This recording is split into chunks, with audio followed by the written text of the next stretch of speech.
మద్యపానం నిషేధం పేరిట అధికారంలోకి వచ్చిన జగన్మోహన్ రెడ్డి ఆ తర్వాత మద్యపానం నిషేధించడం పోగా మద్యపానాన్ని ఇంకా ఎంకరేజ్ చేయడానికి ఏ రకంగా చూడంటారు రాష్ట్రం? ఒకటి, జగన్మోహన్ రెడ్డికి డబ్బు అనే ఒక వ్యసనం ఉంది. ఆ డబ్బు కోసం ఎంతకైనా దిగజారుతాడు, ఎవరికి దగ్గరన్నా దిగజారుతాడు.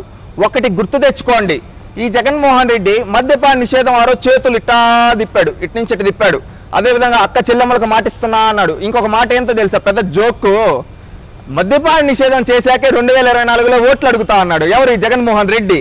అంటే ఈరోజు మద్యపాన నిషేధం చేయాలా? నీకు నిజంగా చిత్తశుద్ధి ఉంటే, నువ్వు నిజంగా కడప గడ్డ పైన పుట్టుంటే, నువ్వు నిజంగా నీలో సీమ పౌరుషం ఉంటే పోటీ చేసి ఉండకూడదు. దొంగ కాబట్టి, అబద్ధాల కోరు కాబట్టి, మాట తప్పడం మడమ తిప్పడంలో ఎక్స్పర్ట్ కాబట్టి పోటీ చేస్తున్నాడు ఈ జగన్మోహన్ రెడ్డి. నువ్వు ఎట్టైనా ఉండు, దీంట్లో నువ్వు ఎంత లూటీ చేసావో తెలుసా జగన్మోహన్ రెడ్డి? లక్షల కోట్లు అండి, ₹1 ₹2 కాదు, లక్షల కోట్లు. ముందుండే బ్రాండ్లు అన్ని రద్దు చేశాడు, అవేవో కల్తీ బ్రాండ్లు తీసుకొని వచ్చాడు. అదేదో బూమ్ బూమ్ అంట, ప్రెసిడెంట్ మెడల్ అంట, అదేదో గోల్డ్ మెడల్ అంట, ఇంకొక మెడల్ అంట, అదేదో ఇంకొకటి వరల్డ్ కప్ అంట, ఇంకొకటి అవేవో బ్రాండ్లు కొన్ని బ్రాండ్లు తీసుకొని వచ్చాడు. బంచిత్ బబ్లు సంథింగ్ బ్రాండ్స్, నాకు ఐడియా, కొన్ని బ్రాండ్లు తీసుకొని వచ్చి కల్తీ బ్రాండ్లు, దాన్ని ₹10 వీళ్ళ బెవరేజెస్ కంపెనీలోనే తయారవుతాయి, వీటిలోనే తయారైన దాన్ని బయట ₹100కి ₹200 ₹10 తయారై దాన్ని ₹200 ₹300 చేసి ₹10 గవర్నమెంట్ మిగతా అంతా వీళ్ళ జోబుల్లోకి వెళ్తా ఉంది. ఒక్కసారి చూడండి ఏంటంటే, ఈ రోజు జగన్మోహన్ రెడ్డి మద్యపాన నిషేధం పేరుతో లక్షల కోట్లు లూటీ చేశాడు. అదొకటి. ఇంకొకటి ఏంటంటే, ఎంతో మంది పేదింటి మహిళల మంగళ సూత్రాలు తెంచాడు ఈ జగన్మోహన్ రెడ్డి.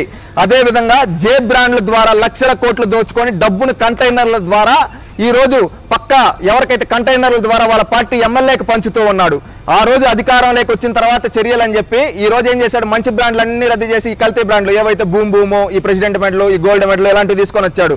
2020లో క్రిసిల్ చేసిన సర్వే ప్రకారం ఏపీలో దాదాపుగా 34.5% మంది మద్యం సేవిస్తున్నారని తేలింది. అదే కాకుండా 2021లో నేషనల్ ఫ్యామిలీ హెల్త్ సర్వేలో కూడా దాదాపుగా 31.4% మంది మద్యం సేవిస్తున్నారని స్పష్టమైంది. మద్యపాన నిషేధంపై ఇచ్చిన జామీన్ జగన్ రెడ్డి ఒక డియాక్షన్ సెంటర్ కూడా ప్రారంభించారు. ఒకప్పుడు డియాక్షన్ సెంటర్లో పెడతా అని చెప్పి చేతులు తిప్పాడు ఇలాగా. ఈ రోజు ఒక్క డియాక్షన్ సెంటర్ లేదు. ఇంకొకటి ఏంటంటే, 5 ఏళ్లలో మద్యం సేవించే వారి సంఖ్య పెరిగింది కానీ తక్కిన దాఖలాలు ఎక్కడా లేవు. ఈ జగన్మోహన్ రెడ్డి ఏమని చెప్పాడు, ఫస్ట్లో రేట్లు పెంచేసి, రేట్లు పెంచితే తాగడం ఆపేస్తారన్నారు, కానీ పెరిగారు. ఆదాయానంతా ఈ జగన్మోహన్ రెడ్డి దోచుకున్నాడు.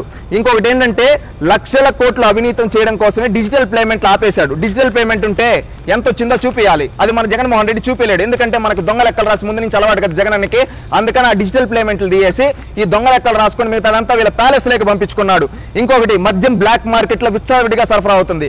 ఈ మద్యాలు ఈ విధంగానే కాకుండా కల్తీ సారాలు, పల్లెల్లో ఈరోజు కల్తీ సారాలు పెట్టి వీళ్ళ నాయకులు వ్యాపారాలు చేస్తూ లక్షలు దోచుకుంటూ ఉన్నారు. మద్యం బ్లాక్ మార్కెట్లో అమ్మడాల కారణంగా తాడేపల్లి ప్యాలెస్కి ఆ డబ్బంతా ఎక్కడికి పోతుంది తెలుసా? బ్లాక్ క్లబ్ మీదంతా ఈ జగన్మోహన్ రెడ్డి దగ్గరికి. జగన్ రెడ్డి సోదరుడు వైఎస్ అనిల్ రెడ్డి మద్యం వ్యాపారం ఆరితేరిపోయి ఆయన రాష్ట్రంలో మద్యం తయారీ కంపెనీలను ఆయనే పెట్టి ప్రోత్సహిస్తున్నాడు. ఏపీ బేవరేజెస్ కార్పొరేషన్ చైర్మన్ గా. ఈ బేవరేజెస్ కార్పొరేషన్ చైర్మన్ గా ఎవరికి ఇచ్చుకున్నారు తెలుసా? వాసుదేవ రెడ్డి. కన్ను సన్నల్లో రాష్ట్రంలో మద్యం అరాచకాలు. ఇంకా ఆ పక్క నుండే తోక చూస్తే అర్థమవుతుంది కదా ఆయన ఎవరో మనిషో.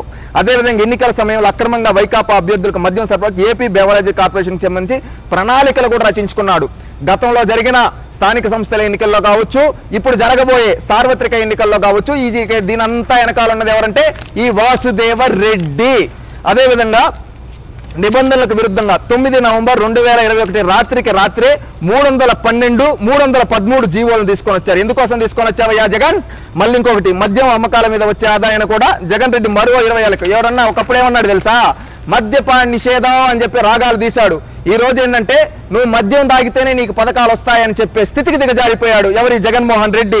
అంటే వచ్చే 20 ఏళ్ళకు కూడా మద్యపానం తాగుతున్న నిషేధం అనే మాటనే మర్చిపోయాడు. 20 ఏళ్ల వరకు అప్పు తెచ్చాడంటే ఈయన ఎంత దిగజారిపోయాడో ఒక్కసారి అర్థం చేసుకోండి. జాతీయ R&B రహదారుల సమీపంలో మద్యం దుకాణాలు ఉండకూడదని సుప్రీంకోర్టు ఉత్తర్వులను కూడా జగన్ ప్రభుత్వం బేకతారు చేసిందంటే ఇది కూడా కోర్టు దిక్కలను. ఎన్నిసార్లు కోర్టు దిక్కలను చేస్తావయ్యా జగన్? ఇంకొకటి, జగన్ రెడ్డి జే బ్రాండ్ కారణంగా జంగారెడ్డి గూడెంలో 25 మంది మరణించారు. ఆ 25 మంది కుటుంబాలకు ఏమి సమాధానం చెబుతావు జగన్ రెడ్డి? ఈ విధంగా మద్యాన్ని తన వ్యాపారంగా మార్చుకొని కొన్ని లక్షల కోట్లు గడించి జగన్మోహన్ రెడ్డి పేదవాళ్ళ ఆడబిడ్డల మాంగళ్యాలు తెంచి ఈ రోజు రాష్ట్రంలో 30 లక్షల మంది మద్యంకి వాళ్ళ ఆరోగ్యాలు, మద్యం దాకా ఆరోగ్యాలు పాడయ్యే విధంగా కారకుడయ్యాడు ఈ జగన్మోహన్ రెడ్డి. అందుకని రేపు తెలుగుదేశం పార్టీ వచ్చిన తర్వాత ఈ కల్తీ బ్రాండ్లన్నీ రద్దు చేస్తుందని చంద్రబాబు నాయుడు గారు చెప్పడం జరిగింది. అదేవిధంగా మద్యాన్ని నియంత్రించి ఈ కల్తీ బ్రాండ్లన్నీ తీసి డిజిటల్ పేమెంట్స్తో ప్రాపర్గా జరిగే విధంగా మంచి బ్రాండ్లు తీసుకొని వస్తారని చెప్పడం జరిగింది. ఇంకొకటి ఏంటంటే ఈ మద్యపాన నిషేధం అని చెప్పి ఎంతో మంది ప్రాణాలు తీసిన ఈ జగన్మోహన్ రెడ్డిని భూస్థాపితం చేయడానికి ఆంధ్రప్రదేశ్ రాష్ట్రంలో ఉండే ప్రతి ఒక్క ఆడబిడ్డ, అదేవిధంగా ప్రతి ఒక్క మద్యం తాగే వ్యక్తి జగన్ ఓడిపోతేనే మనకు జీవితాలు ఉంటాయనే విధంగా ఈరోజు తయారై రేపు జగన్ని ఓడించడానికి ప్రతి ఒక్కరు కంకణం కట్టుకొని రేపు మే 13వ తేదీ జగన్ రెడ్డిని ఓడిస్తాం, ఈ కల్తీ బ్రాండ్లను తరిమేస్తాం రాష్ట్రం నుంచి ప్రతి ఒక్కరు రాష్ట్రం కోసం, అదేవిధంగా రాష్ట్ర భవిష్యత్తు కోసం, ఈ రాష్ట్ర భవిష్యత్తును నాశనం చేసిన జగన్మోహన్ రెడ్డిని అధపాతాళంలోకి తొక్కడానికి ప్రతి ఒక్కరూ సంసిద్ధంగా ఉన్నారని తెలియజేసుకుంటూ ఉన్నాం.